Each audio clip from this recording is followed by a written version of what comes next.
सोने और रुपए से भर जाए जंगल अगर, बिना मर्जी खुदा की ले नहीं सकते कंकर। 100 किताबें तुम पढ़ो अगर कहीं रुके बिना, नुक्ता न रहे याद खुदा की मर्ज़ी के बिना। और अगर खिदमत करी न पढ़ी एक किताब, गिरबा के अंदर से आ जाते इल्म नायाब। रूमी है।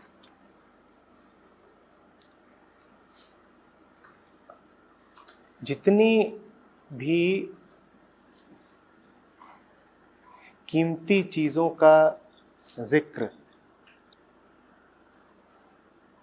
रूमी कर रहे हैं, उनमें कीमत खुदा की ही है। क्योंकि कीमती तो सिर्फ एक होता है, बाकी सब कुछ उसकी परछाई मात्र है। कीमत, मूल्य, हैसियत, हस्ती सिर्फ एक की ही है। उसे सत्य कहते हैं, उसी को परमात्मा कहते हैं। उसके अतिरिक्त और नहीं कोई मूल्यवान। तो जब कहते हैं रूमी सोने और रुपए से भर जाए जंगल अगर, तो उनका आशय यह है कि परमात्मा, कल्पना करो, एक दृश्य देखो,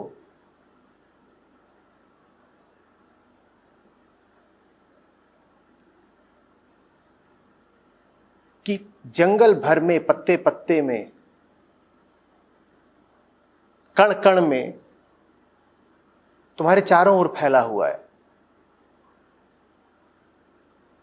जैसे कि तुम घने जंगल के बीचों बीच हो और चारों तरफ हरितमा हो। जैसे घने जंगल के बीचों बीच तुम पाते हो कि तुम्हारे चारों तरफ हरियाली ही है, अभेद। ठीक उसी तरह से संसार के बीचों बीच जब तुम होते हो, तब भी तुम्हारे चारों तरफ जो कुछ है वो है तो परमात्मा की ही सत्ता। अगर शब्द का प्रयोग करते हैं रूमी, उसका प्रयोग सिर्फ तुमको एक दृश्य दिखाने के लिए है। क्योंकि शरीर की आंखों से तो तुम देख ही नहीं पाते कि चलते फिरते लोगों में, भवनों में, दीवारों में, पशुओं में, पक्षियों में, पहाड़ों में क्या है। हमारे लिए लोग सिर्फ लोग होते हैं, पहाड़ सिर्फ पहाड़ होते हैं, और नदियां सिर्फ नदियां होती हैं। तो शरीर की आंखें व्यर्थ जाती हैं, वो तो सीधे कह देंगी दीवार मात्र दीवार है। तो ऋषि को, कवि को तुम्हें सत्य तक ले जाने के लिए मन की आंखों का सहारा लेना पड़ता है। मन की आंखों का सहारा जब लिया जाता है तो कल्पना भी उपयोगी हो जाती है। इस कारण रूमी कहते हैं अगर सोने और रुपए से भर जाए जंगल अगर का कोई सवाल नहीं है। जंगल सोने और रुपए से कहीं ज्यादा कीमती वस्तु से भरा ही हुआ है, उसमें कोई विकल्प नहीं है। उसमें कोई कल्पना की भी बात नहीं है।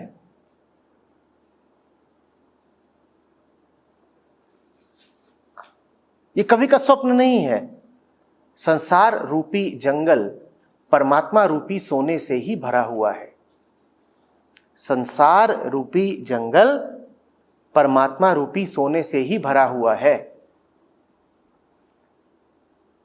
संसार नहीं है हमारे सामने,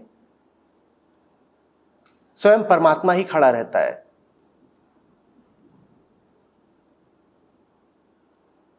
वो स्वयं तो आंखों में तुम्हारी समा नहीं सकता, तो अपनी चित्रकारी भेज देता है, अपनी कलाकृति भेज देता है। वो कहता है इसको देखो, यही मैं हूं, क्योंकि मैं तो अद्वैत हूं। और अद्वैत में चित्र और चित्रकार में कोई भेद नहीं होता। तो तुमने अगर मेरे चित्र को समझ लिया, तुमने अगर मेरे द्वारा रचित संसार को समझ लिया, तो तुमने मुझे भी समझ लिया। तुम व्यक्ति हो, तुम मात्र अभिव्यक्त को देख सकते हो। व्यक्ति की परिभाषा ही यही है, जो अभिव्यक्त को ही देख पाए सो व्यक्ति। मेरे अव्यक्त अरूप को तुम देखोगे कैसे? मेरे अव्यक्त अरूप को तुम देखोगे कैसे? इसीलिए मैंने तुम्हें दिया है संसार। जहां व्यक्ति है वहां संसार है। व्यक्ति के सामने संसार इसलिए नहीं होता कि संसार उसे और ज्यादा व्यक्ति होने का एहसास कराए। व्यक्ति के सामने संसार की सार्थकता तब है जब व्यक्ति के सामने संसार परमात्मा के रूप में आए। तुम देखो तो दुनिया को, लेकिन तुम्हें दिखाई कोई और दे जाए। वास्तव में तुम दुनिया को ही इतनी गहराई से देखो कि दुनिया के पार का तुम्हें कुछ दिख जाए।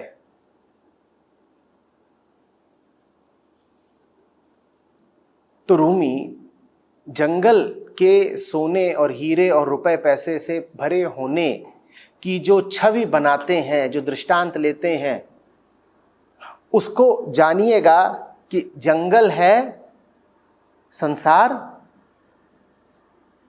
और जंगल को देखने वाले हैं आप।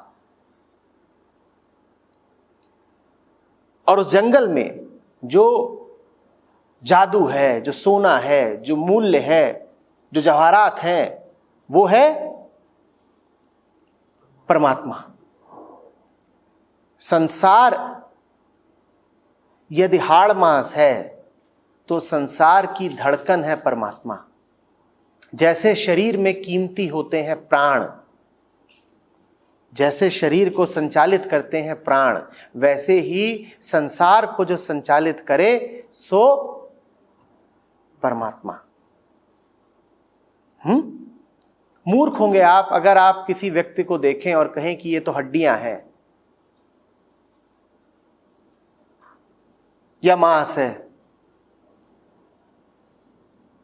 या खून है। व्यक्ति की कीमत तभी तक होती है जब तक उसमें प्राण है, सांस है।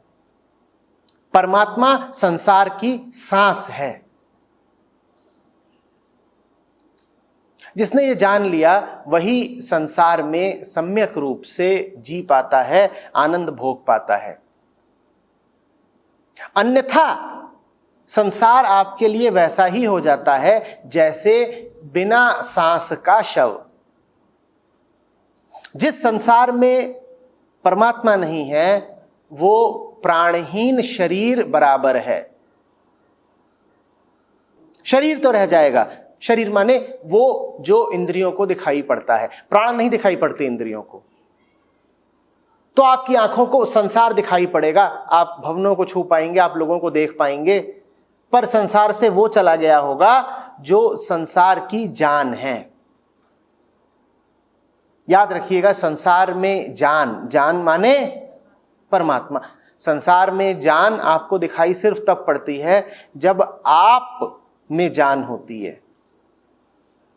यदि जीवन आपका बेजारी में डूबा हुआ है, खिन्न रहते हैं, विक्षिप्तता रहती है, मन कहीं लगता नहीं, जीवन फीका फीका सा है, तो जान लीजिएगा कि वजह उसकी सिर्फ एक है कि जो स्थूल है, जो इंद्रियगत है, जो शरीर जैसा है, जो ईंट पत्थर रोड़ा और हड्डी मांस है, वो तो आपको दिखाई पड़ रहा है, लेकिन उसमें आप नहीं जी रहे जो उतना सूक्ष्म है जैसे दिल की धड़कन, जो उतना सूक्ष्म है जैसे धड़कन से भी ज्यादा सूक्ष्म प्राण। धड़कन को तो फिर भी कोई उपकरण पकड़ सकता है, प्राणों को आज तक कोई नहीं पकड़ पाया।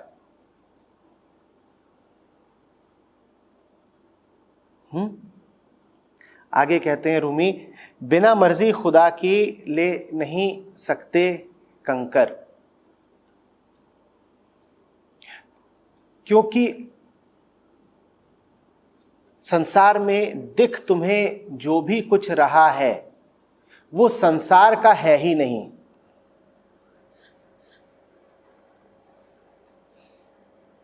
जब तक तुम्हें ये नहीं दिखेगा कि तुम्हें वास्तव में संसार चाहिए ही नहीं, तुम्हें वास्तव में संसार की किसी वस्तु का न प्रेम है न आकर्षण, तब तक तुम्हें संसार से मिलेगी मात्र वो वस्तु ही। वस्तु की कीमत नहीं मिलेगी। तुम्हें व्यक्ति मिल जाएगा, व्यक्ति के प्राण नहीं मिलेंगे। समझना बात को। हम देखते हैं संसार को तो हमें यह समझ में आता है कि वहां कुछ चीजें हैं, वहां कुछ लोग हैं, वहां कुछ घटनाएं हैं, वहां कुछ जगहें हैं।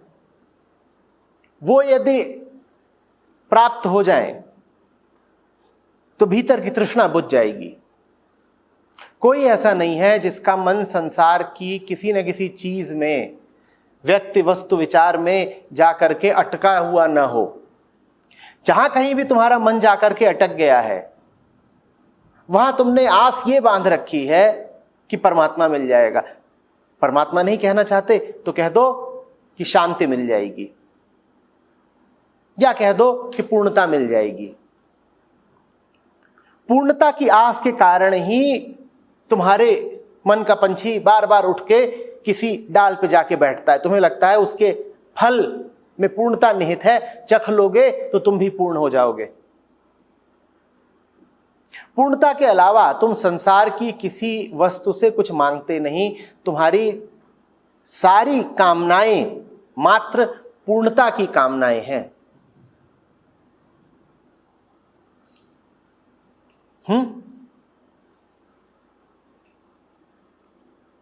इसीलिए कामना विफल जाती है, क्योंकि तुम वस्तु से कुछ ऐसा मांग रहे हो जो वस्तु के बूते का नहीं है। तुम व्यक्ति से कुछ ऐसा मांग रहे हो जो व्यक्ति तुम्हें कभी दे नहीं सकता।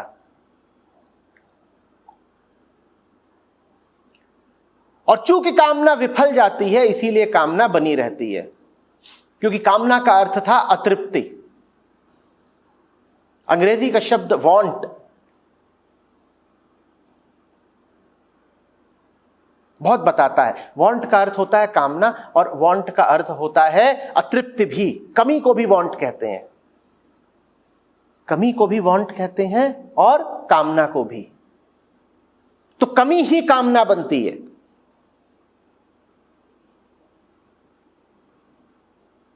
और चूंकि कामना कभी पूरी नहीं होती, कमी बनी रह जाती है, इसीलिए कामना भी जिंदा रह जाती है।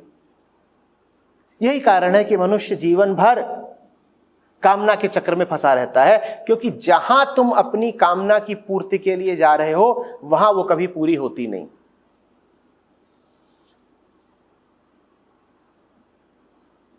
बता रही, तुम वस्तु के पीछे जाते हो, वस्तु में निहित परमात्मा के पीछे नहीं जाते। कोई तुम्हें मिल जाता है ऐसा जिसको देखकर परमात्मा की याद आए, वहां भी तुम उसके शरीर के पीछे चले जाते हो, उसके व्यक्तित्व के पीछे चले जाते हो। तुम उसके माध्यम से प्रतिबिंबित हो रहे परमात्मा से नहीं जुड़ते।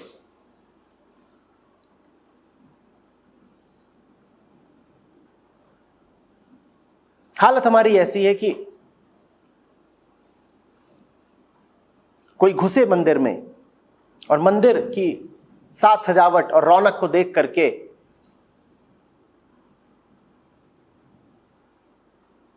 झूमर, दीवालों, दीपों और घंटे घड़ियालों से ही आसक्त हो जाए, मूर्ति को भूल ही जाए।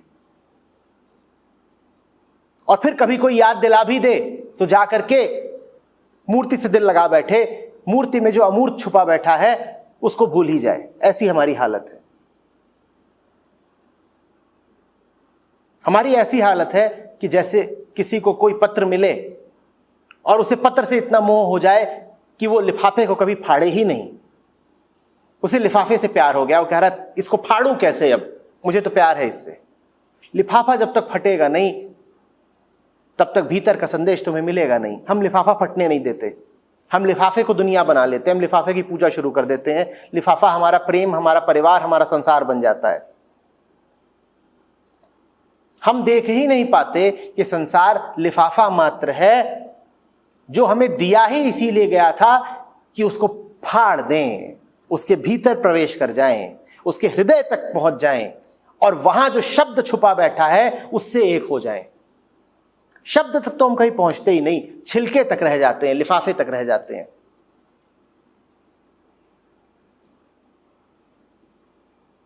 रूमी हमसे कह रहे हैं तुम्हारी हालत ये है कि संसार तुम्हें दिया गया, और संसार जब तुम्हें दिया परमात्मा ने तो स्वयं को ही दे दिया तुमको।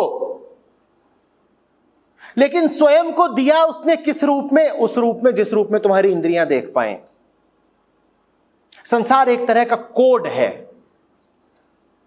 और वो कोड देना भी इसलिए जरूरी था क्योंकि तुम विवश हो। तुम निराकार को, अमूर्त को, अरूप को देख नहीं सकते, तो परमात्मा तुम्हारे सामने भिन्न भिन्न रूप लेके आता है। ये सारे रूप सोना चांदी हैं अगर तुम देख पाओ। हार भी तुम्हें दिया जाता है तो किसी लिफाफे में रख के दिया जाता है।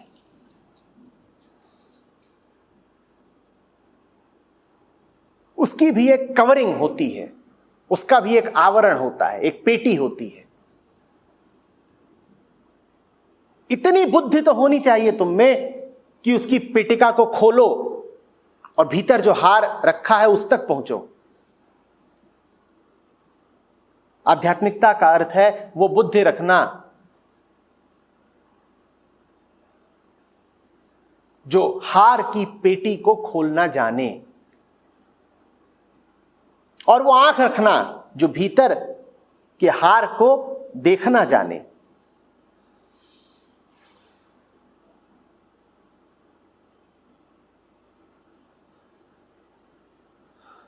वरना हम तो चीजें जानते हैं और चीजें ही मांगते हैं।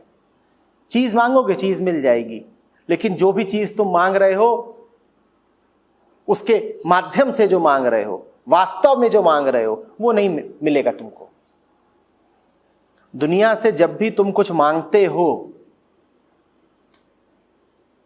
तो तुम्हारी सजा ये होती है कि तुम्हें वही मिल जाए जो तुमने मांगा, क्योंकि जो तुमने मांगा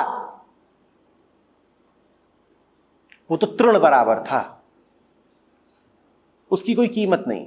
तुम्हें अगर वही मिल गया तो तुम्हें तड़पने की सजा मिल गई। अब तुम और मांगोगे, मांगते ही जाओगे।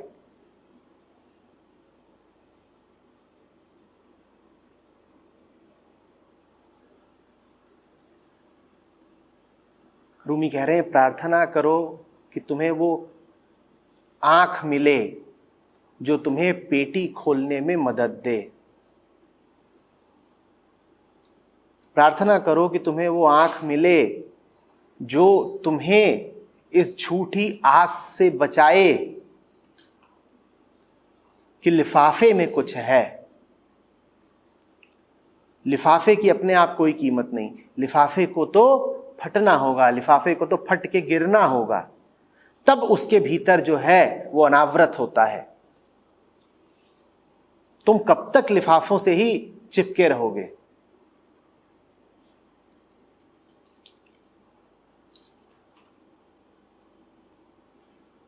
निराश हम इसलिए होते हैं क्योंकि हमने झूठी आशाएं पाल रखी हैं।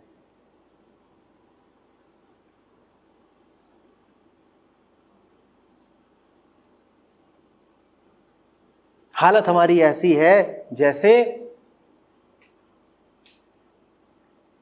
मंदिर सामने मौजूद हो, देवता भीतर विराजमान हो,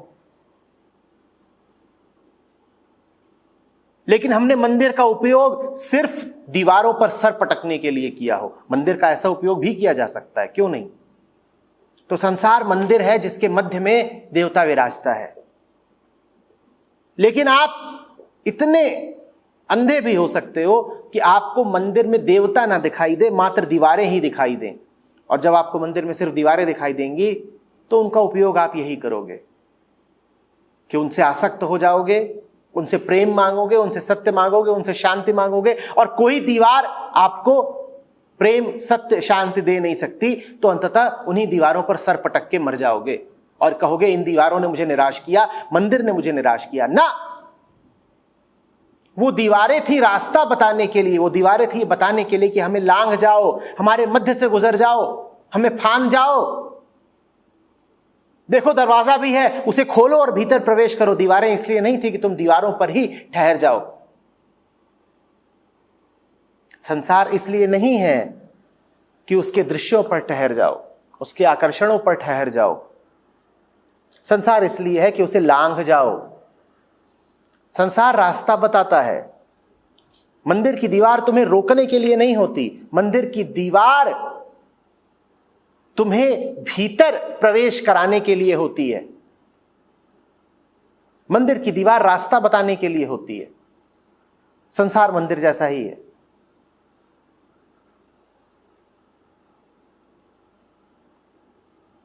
क्या करना है मंदिर की दीवारों का? उन्हीं पर सर पटकना है। सर पटकने से पहले याद रखना तुम मोहित हो गए उनसे। मोहित हुए बिना कोई सर नहीं पटकता। पहले मोह लगाओगे, पहले प्रीत जोड़ोगे, उम्मीद बांधोगे, और उम्मीद जब पूरी नहीं होगी तो विक्षिप्त होकर आर्तनाद करोगे, सर पटक दोगे, सर फोड़ लोगे, एक दिन मौत आ जाएगी।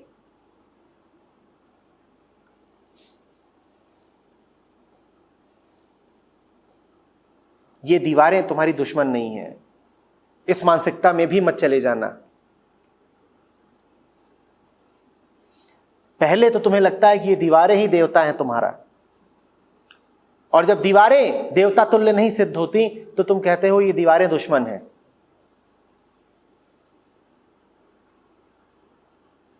दीवारें दुश्मन नहीं है तुम्हारी।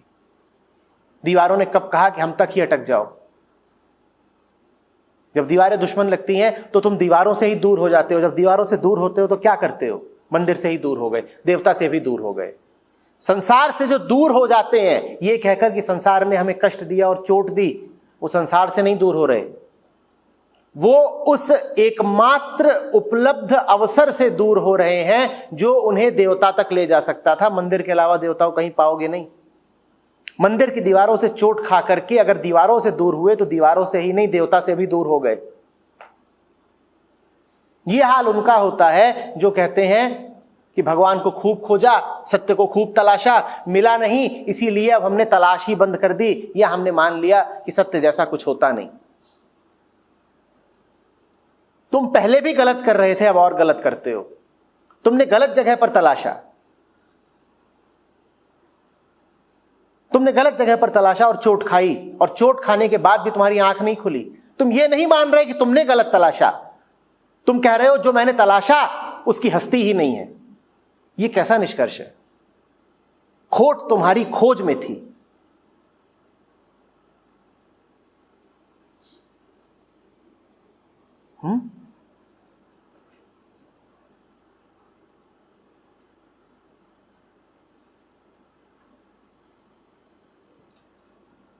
रूमी कहते हैं परमात्मा की मर्जी हो तो परमात्मा दिखता है। आशय क्या है परमात्मा की मर्जी से? परमात्मा की मर्जी तो सदा रहती है कि वो दिखे तुम्हें। तुम्हारी मर्जी है कि नहीं?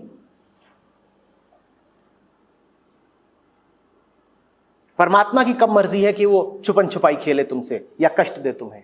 उसकी नहीं मर्जी है। तुम्हारी मर्जी है कि नहीं? तुम्हारी जब तक ये मर्जी है कि मैं तो खोज के निकालूंगा, मैं तो स्वयं हासिल करूंगा, तब तक वो मिलेगा नहीं। कह लो कि उसकी विवशता है कि वो मिल नहीं सकता जब तक तुम श्रेय लेना चाहते हो खोज निकालने का।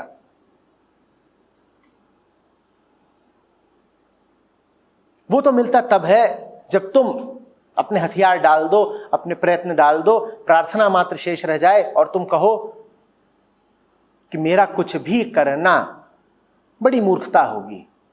सामने ही तो हो तुम। परमात्मा माने पूर्णता। परमात्मा में स्थापित होना माने पूर्णता में स्थापित होना।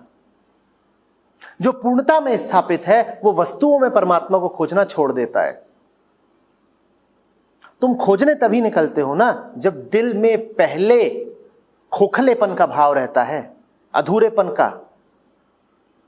परमात्मा की मर्जी का मतलब है कि उसने तुम्हें स्पर्श कर दिया, या ये कह लो कि तुमने उसके स्पर्श को स्वीकार कर लिया। परमात्मा के स्पर्श को स्वीकार करने का अर्थ है अपनी आंतरिक पूर्णता को स्वीकार कर लेना। अपनी आंतरिक पूर्णता को स्वीकार किया तो अब संसार में परमात्मा खोजते नहीं फिरोगे। अब चूंकि परमात्मा तुम्हारे भीतर है पूर्णता के रूप में, इसीलिए जगत भी तुम्हें अब निरंतर पूर्ण ही दिखाई देगा। अब न तुम अधूरे हो, न बाहर की दुनिया अधूरी है। अब तुम्हारा और जगत का रिश्ता जरूरत का नहीं हो सकता। अब ऐसा नहीं है कि 2 और 2 4 करना चाहते हो दुनिया में। अब तो भीतर भी पूर्ण और बाहर भी पूर्ण, करने को कुछ बचा नहीं है।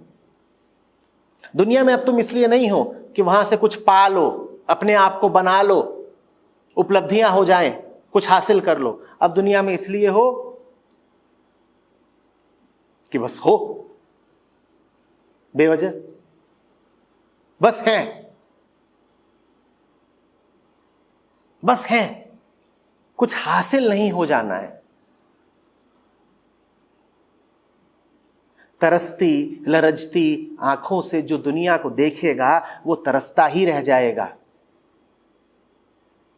जिस उम्मीद से तुम दुनिया को देख रहे हो, दुनिया तुम्हारी वो उम्मीद पूरी नहीं कर पाएगी।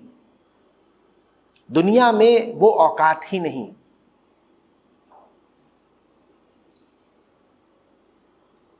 लेकिन अगर बिना उम्मीद के तुमने दुनिया को देखा, तो वो दुनिया जो इतनी असमर्थ थी कि तुम्हारी उम्मीद भी पूरी ना कर पाए, उस दुनिया में तुम्हें सत्य के नूर के अलावा कुछ चमकता दिखाई नहीं देगा। तुम भिखारी तो दुनिया भी तुम्हारे लिए भिखारी, और भिखारी को भिखारी से भीख नहीं मिलती। तुम अपूर्ण तो दुनिया भी तुम्हारे लिए अपूर्ण, और 2 अपूर्ण मिलके पूर्ण नहीं हो जाते। ये गणित का खेल नहीं है कि 2 और 2 4 कर लोगे। और तुम यदि राजा, तो बाहर तुम्हारे लिए बादशाहत ही बादशाहत, जिसे रूमी कह रहे हैं कि सोने और रुपए से भर जाए जंगल अगर, वो तभी सार्थक हो सकता है जब पहले भीतर से तुम बादशाहत में रहो। जो बादशाह है उसके लिए बाहर उसका साम्राज्य है, धन धान्य से परिपूर्ण, और जो भिखारी है उसके लिए बाहर सिर्फ अधूरापन है, खालीपन है, बेचैनी है। जिधर जाएगा, जिधर देखेगा, वहां ही अतृप्ति, असंतोष पाएगा, अपने ही खोखलेपन की आग में जलेगा। दुनिया को देखेगा और ईश्वर को दोष देगा, कहेगा तूने ऐसी दुनिया क्यों बनाई। कई गीत सुने होंगे आपने। वो कहेगा दुनिया में तो इधर देखता हूं उधर दुख, दर्द, तकलीफ, अफसोस ही है, ऐसी दुनिया तूने बनाई क्यों। दुनिया अगर तुम्हें क्रंदन करती हुई दिखाई देती है तो जान लेना कि वो क्रंदन तुम्हारे भीतर का है। दुनिया से तो तुम्हें बस उसकी अनुगूंज सुनाई देती है। और जो आनंद में जीते हैं उनके लिए दुनिया उसी आनंद का प्रसार मात्र है। फिर उन्हें दुनिया में अगर दुख दिखाई भी देता है तो उस दुख को गंभीरता से नहीं लेते, सुख को भी नहीं लेते। बाहर तो आनंद का खेल चल रहा है, दुख सुख उसके पात्र मात्र हैं। रामायण में तुम्हें बहुत सारे दैत्य, प्रेत, राक्षस मिलते हैं, पर कहानी वो किसकी है? राम की। इतने बेसुधे तो नहीं हो सकते ना तुम कि रामायण को देखो और कहो रामायण भरी हुई है अत्याचार से, दुख से, कलह से, पैशाचिकता से। अरे ये सब तो पात्र हैं, ये सब तो पात्र हैं। रामायण के केंद्र में कौन बैठा है? राम। अब ये तुम्हारी दृष्टि पर है कि संसार रूपी रामायण को जब तुम देखते हो तो उसमें तुमको सब असुर दानव ही दिखाई देते हैं या राम दिखाई देते हैं, ये तुम्हारे ऊपर है। इनकार नहीं कर रहा हूं कि दुख है, दुख है। इनकार नहीं कर रहा हूं कि युद्ध है रामायण में। इनकार नहीं कर रहा हूं कि वियोग है रामायण में।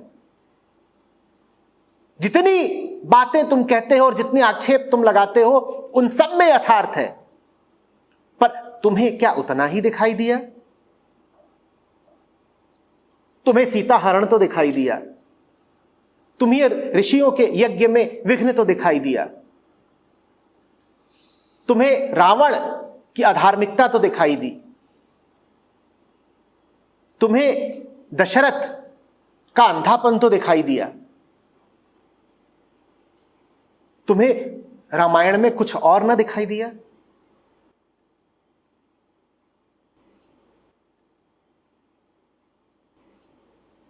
कहीं आपको क्या दिख रहा है आपके जीवन की रामायण में? दुख, क्षोभ, क्लेश? जब आप में पूर्णता होती है तो आपको संसार की रामायण में राम दिखते हैं। दिल में राम विराजेगा तो बाहर भी राम ही राम दिखाई देगा।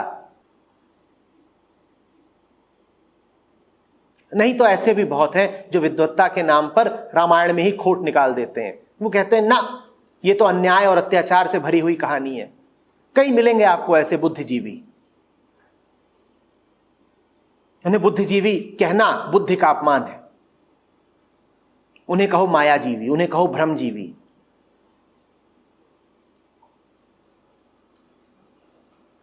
उन्हें कहो परजीवी। जो आत्मा से ना जिए वो कहीं और ही जीता होगा तो उसे कहना सही ही है, परजीवी।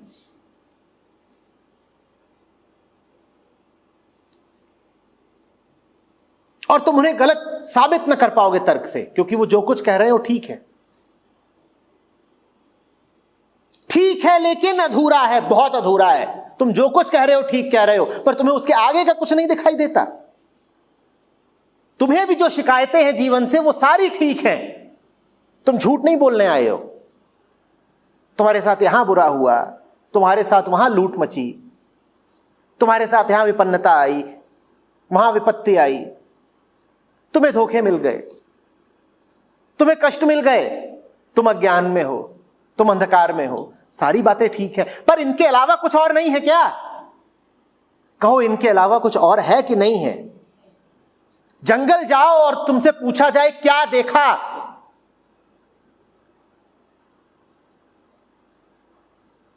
तुम बोलो नीम देखा, पीपल देखा, पलाश देखा, अशोक देखा, शाल देखा,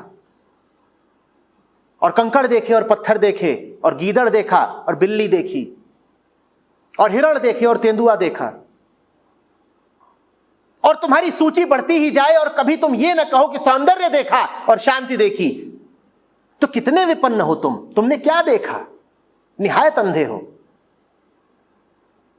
और जो कुछ तुम कह रहे हो कि तुमने देखा वो गलत नहीं देखा, वो तुमने देखा, पर क्या मात्र उतना देखा?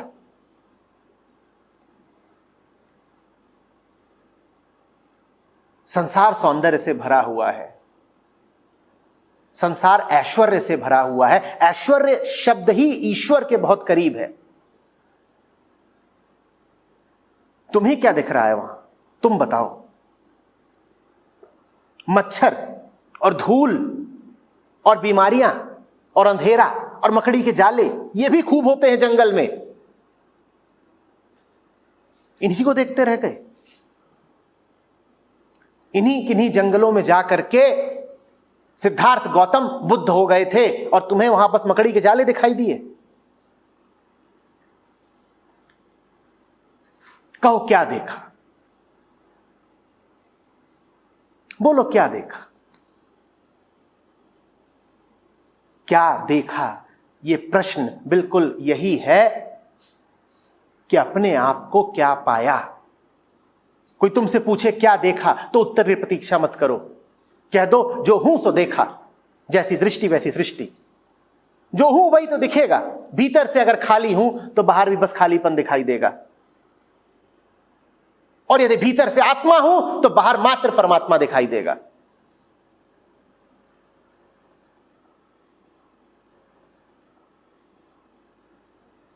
आत्मा तुम तभी हो पाओगे जब बाकी जो कुछ हो वो होने से बाज आओगे। ऐसा नहीं है कि आत्मा तुम्हें उपलब्ध नहीं है, आत्मा तो तुम्हें उपलब्ध है। तुम्हारी समस्या यह है कि तुम्हें आत्मा के अलावा बहुत कुछ उपलब्ध है। अब आत्मा तो एकमात्र सत्य है, उसके अलावा तो कुछ होता नहीं, तो फिर तुम वो सब क्या है जो तुम्हें उपलब्ध है? निश्चित रूप से भ्रम है। भ्रमों का भंडार बहुत बड़ा है तुम्हारे पास। कोई ऐसा नहीं जिसमें आत्मा नहीं, जिसको आत्मा नहीं, जो आत्मा के भीतर नहीं और जिसके भीतर आत्मा नहीं। बस कुछ ही ऐसे होते हैं जिनके पास मात्र आत्मा होती है। हम बाकी जो यहां बैठे हुए हैं, हमारे पास आत्मा के अतिरिक्त बहुत कुछ है। तुमसे पूछा जाए तुम कौन हो, तुम आत्मा का नंबर ही सबसे अंत में लगाओगे। उससे पहले तुम बता दोगे मैं फलाना हूं, मैं ठिकाना हूं, मैं यहां का निवासी हूं, मैं उसका पति हूं, मैं उसकी पत्नी हूं। 70 और पहचाने हैं तुम्हारे पास आत्मा से पूर्व। और आत्मा से पूर्व कुछ भी रखना ऐसा ही हो गया कि जैसे तुमने सत्य से पूर्व कुछ रख दिया, परमात्मा से ऊपर कुछ रख दिया। तुम ये थोड़ी कभी कहते हो कि शुद्ध विशुद्ध परिपूर्ण आत्मा मात्र हूं। चलो, कहने की भी बात नहीं है। ऐसा खालीपन, ऐसा कैवल्य, ऐसा एकांत, ऐसी शुद्धि कभी तुम्हारी होती ही नहीं है। शब्दों में भले न कहो चलेगा, पर वो नीरवता कभी भीतर हो तो, वो शुद्ध कभी भीतर हो तो। हमारे तो भीतर हजार हजार धारणाएं, भावनाएं, पहचानें उमड़ती घुमड़ती रहती हैं। जानते हो उसका सबूत क्या? उसका सबूत है हमारे चेहरे। हम सब के चेहरों पर एक भाव है। हम सब के चेहरे कहानी कहते हैं। एक कृष्ण का, एक बुद्ध का, एक कबीर का चेहरा भावहीन चेहरा होता है। वहां कोई कहानी नहीं होती। हमारे चेहरों पर कहानियां हैं। हमारी आंखें पढ़ी जा सकती हैं। आप खाली नहीं हो, आप व्यस्त हो, आप कुछ हो, आप अपनी कहानियों में उलझे हुए हो। उन कहानियों ने आपके चेहरे की शक्ल अख्तियार कर ली है। यही वजह है कि तुम किसी का चेहरा देख करके उसके जीवन के बारे में काफी कुछ कह सकते हो। जिस दिन तुम्हारा चेहरा एक कोरा कागज बन जाए, खुला आसमान बन जाए, उस दिन जानना कि अब आत्मा मात्र हो, उससे पहले नहीं। अभी तो हमारा चेहरा हमारी पहचानों की दास्तान है। हमारी व्यस्तताएं झलकती हैं हमारे चेहरे पर। आपके चेहरे कि एक एक कोशिका, एक एक मांसपेशी, एक एक भाव यूं ही नहीं है। वो मलिनता का, संस्कारों का, बोझ का प्रतीक है।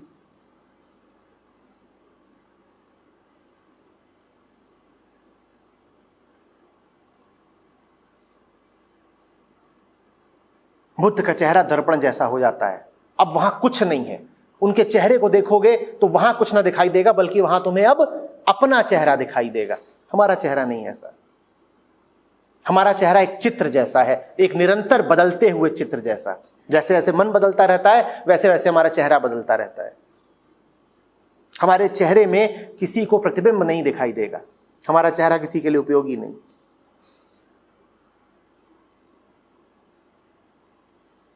आ रही बात समझ में? संसार में तलाशोगे तो नहीं पाओगे, लेकिन वही संसार ऐश्वर्य बन जाएगा, खजाना बन जाएगा, वरदान बन जाएगा, अगर तुम तलाशना बंद कर दो। मैं दोहरा के कह रहा हूं, भिखारी हो यदि तुम, तो तुम्हें संसार में भी सब भिखारी ही भिखारी मिलेंगे। हो सकता है ऐसे भिखारी हो जिन्होंने राजा का लिबास पहन रखा हो, मुकुट इत्यादि धारण कर रखा हो, तो हो सकता है कुछ समय के लिए तुम्हें धोखा दे दें। पर जाओगे उनसे और कहोगे कि मुझे शांति दे दो, तुरंत उनका मुकुट गिर जाएगा, उनका लिबास उतर जाएगा, तुम्हें दिख जाएगा वो तुम्हारे समान ही भिखारी हैं। तुम शांति उनसे मांग रहे हो जो खुद अशांत है। तुम प्रेम उनसे मांग रहे हो जो खुद प्रेम के प्यासे हैं। तुम सत्य उनसे मांग रहे हो जो स्वयं विपर्याय में जी रहे हैं। कहां से देंगे? उनकी गलती नहीं, तुम्हारे मांगने में गलती है।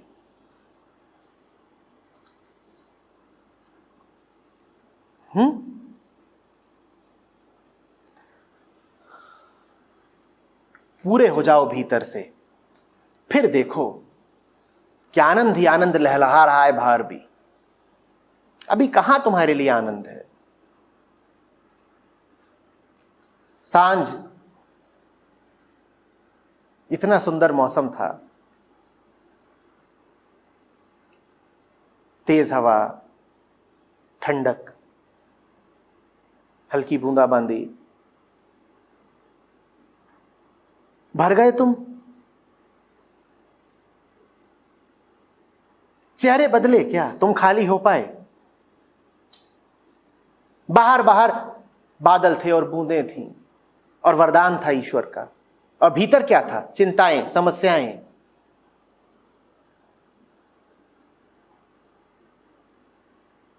वही ढाक के दो पात।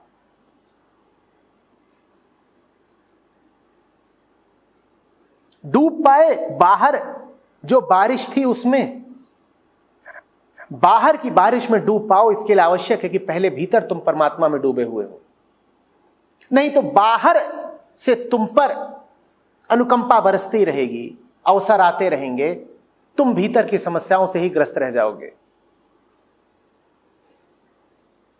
और बहुधा दोष तुम संसार को भी दे दोगे, कहोगे दुनिया में ऐसा कुछ है ही नहीं जो हमें खुशी देता हो। सुना है ना खूब, ये दुनिया मेरे लिए बेमानी हो गई है, दुनिया में मुझे कुछ ऐसा मिलता ही नहीं जिसमें मुझे रस दिखे, मन लगे। अरे तुम्हारी जीभ में फफोले पड़े हैं।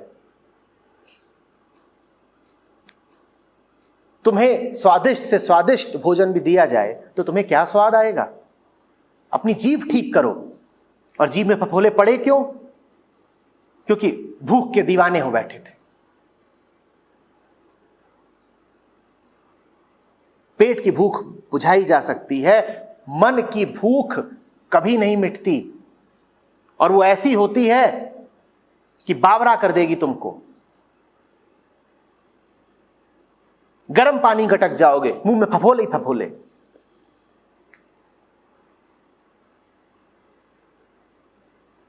कोई भी व्यंजन सुंदर पका हो, खुशबू उठती हो, मनभावन स्वाद हो, तो भी तुम उसे अपनी मौत का सामान बना सकते हो। कहो बना सकते हो कि नहीं?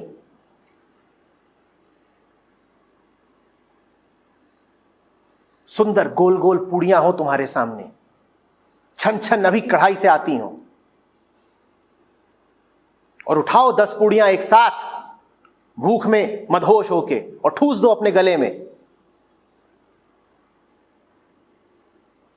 जो फांसी लगाते हैं उनको जरा आसान मौत आती है, तुम्हारी बड़ी भयानक मौत होगी, पूड़ी से मरोगे।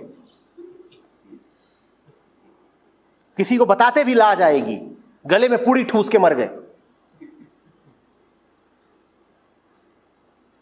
संसार सुंदर हो सकता है, पर तुम सुंदर से सुंदर वरदान को भी अपनी मौत का सामान बना सकते हो। तुमने उसके साथ किया क्या? तुम भीतर से यदि रिक्त ही अनुभव करते रहोगे तो बाहर पूड़ियां भी मिलेंगी तो तुम उनसे मुंह ही जलाओगे, गला ही फंसाओगे, और फिर कहोगे तेरी दुनिया में दिल लगता नहीं, वापस बुला ले। वो पगलाया है कि तुम्हें वापस बुलाएगा। कहते हैं कि एक सड़ा सेब की पूरी टोकरी को सड़ा देता है।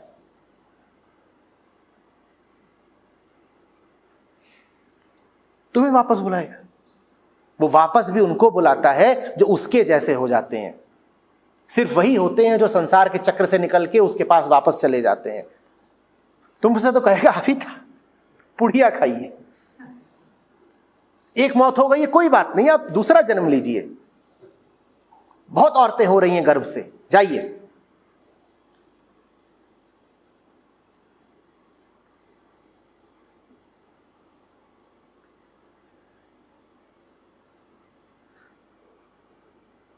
गन्ना है, दुनिया की सारी मिठास उसी से निकलती है, शक्कर का अन्य कोई स्रोत नहीं, यह है भी तो हल्का फुल्का। शक्कर सारी कहां से आती है? अब उसी गन्ने के तुम कई बड़े सृजनात्मक उपयोग कर सकते हो। कम से कम 10 तरीके तुम अभी लिख सकते हो कि गन्ने का उपयोग करके किस तरह से एक दर्द भरी मौत पाई जाए।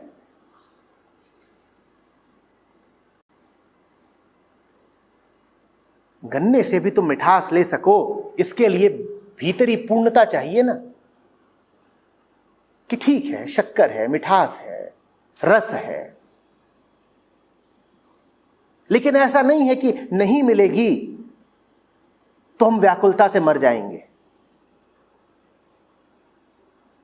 लेकिन भीतर जब यह लगातार लगता हो कि मैं तो भिखारी, तब बाहर जहां कुछ मिलता है आदमी उसको तुरंत समेट लेना चाहता है अधीरता से। अब ले लिया गन्ना मुंह में और डाले ही जा रहे हैं, डाले ही जा रहे हैं। मिठास तो क्या मिलेगी?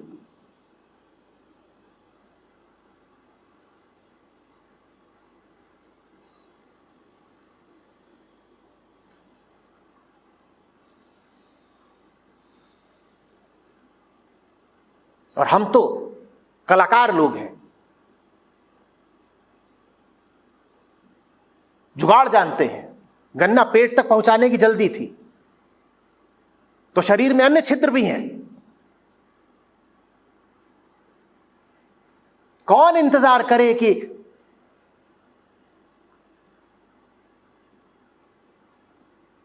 शरीर के पाचक रसों से होके गुजरे, धीरे धीरे पचे,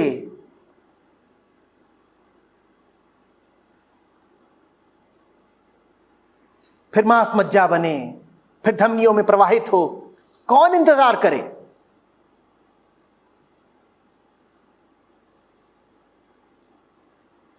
सीधे ही ले लो।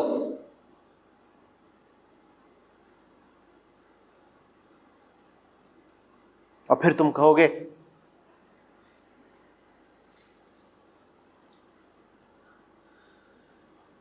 संसार दंड है।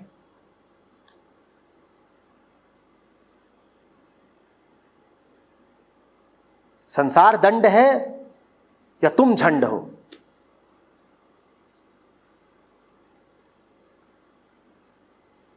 दंड माने जानते हो ना क्या होता है? डंडा, दंड से ही निकला है।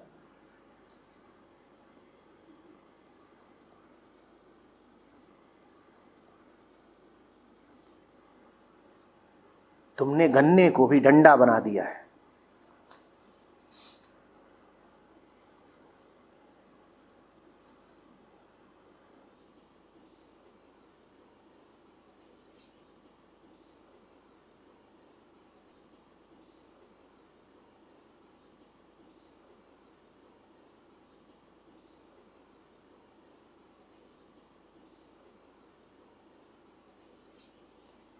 अतृप्ति से, असंतोष से विक्षिप्त होकर टूट पड़ो तो यही संसार बड़े से बड़ा दंड है। इससे मांगो नहीं तो सब कुछ मिलेगा, और इससे मांगोगे तो भीख भी नहीं मिलेगी।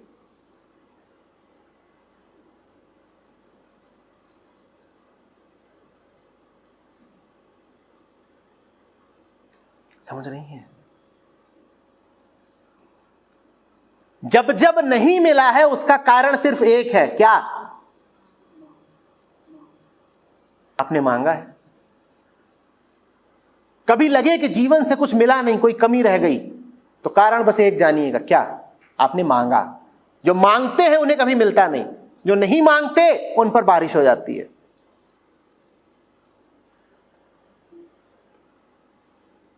क्यों नहीं मिला? साक्षी भाव। क्योंकि साधो और साधो, नहीं मिलेगा। जो मांगोगे वही नहीं मिलेगा। परमात्मा का नाम है वो जो बिना मांगे मिला हुआ है। जो मांगने पर भी न मिले उसका नाम संसार। और जो बिना मांगे सर्वदा मिला रहे उसका नाम सत्य।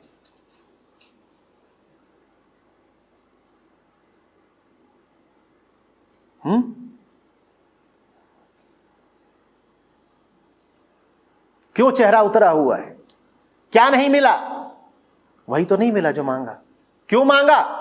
वो तो बिना मांगे भी मिला हुआ था, पर धन्यवाद कभी न कहा, भाग्य न सराहे, अभी और मांगा, और जब और मांगने पर नहीं मिल रहा तो शिकायतें हैं, आंसू हैं, अतृप्ति है।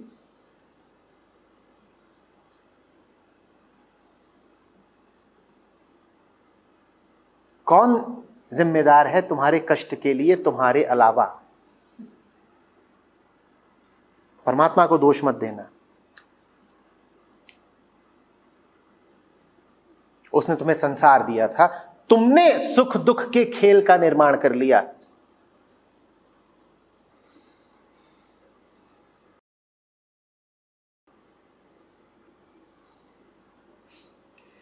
सौ किताबें तुम पढ़ो अगर कहीं रुके बिना, नुक्ता न रहे याद खुदा की मर्जी के बिना।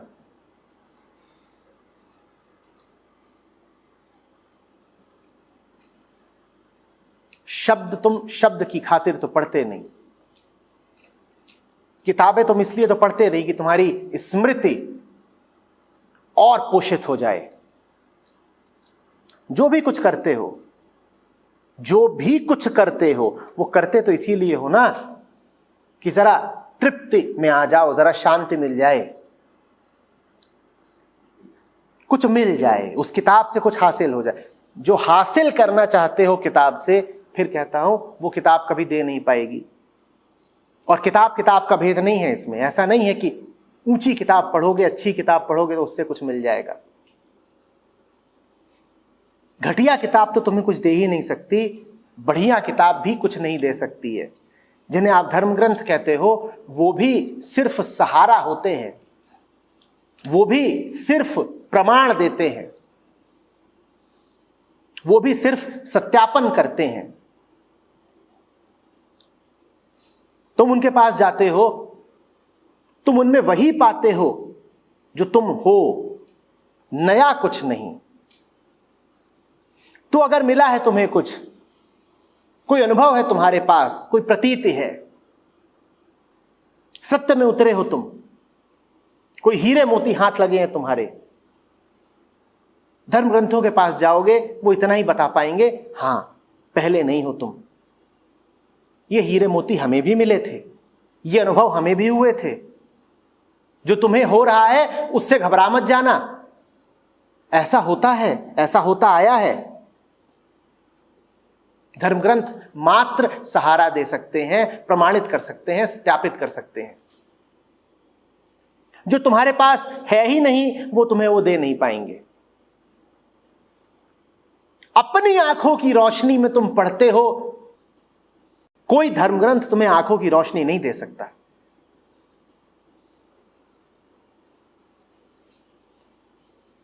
समझ में आ रही है बात? पूर्ण होकर के जाओगे तो किताबों से भी खूब पाओगे।